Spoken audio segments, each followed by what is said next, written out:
matter what anyone says, God's prophetic time clock will hit zero, and it will catch many people off guard and by surprise.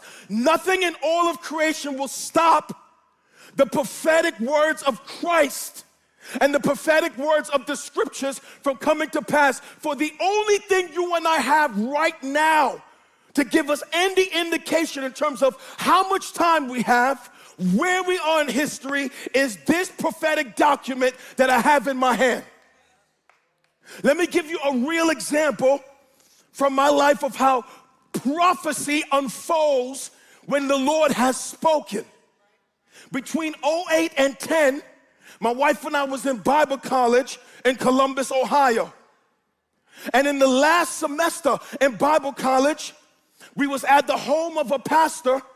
His son had visited us that night. It was the first time I met his son, and we was in worship. And while we was in worship, something very supernatural happened that night. And I ran home and recorded it in my journal. I took a screenshot of that journal recording from 2009. And I want to read to you exactly what I wrote in my journal in June of 2009. What year did I write this? June of 2009. Okay, this is what I wrote. I said, tonight, Lena and I fellowship with Pastor Pete and his family. And as we sat and spoke in his home, a time of worship broke out and ensued. And it was at the height of our time of worship and songs of praise, his son Junior came to me, laid hands on me, and began to pray and prophesy to me. And he spoke to me this: a time of testing and refining was coming. He spoke to me of a major decision that need to be made in the very near future.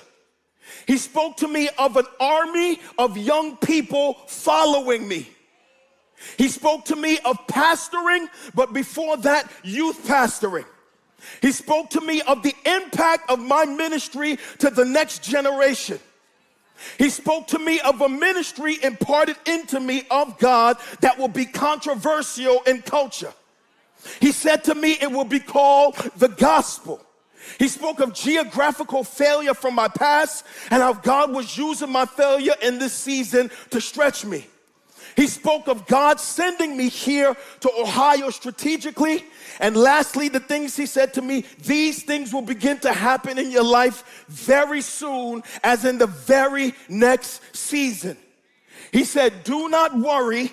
And with that, he embraced me. He left from that moment.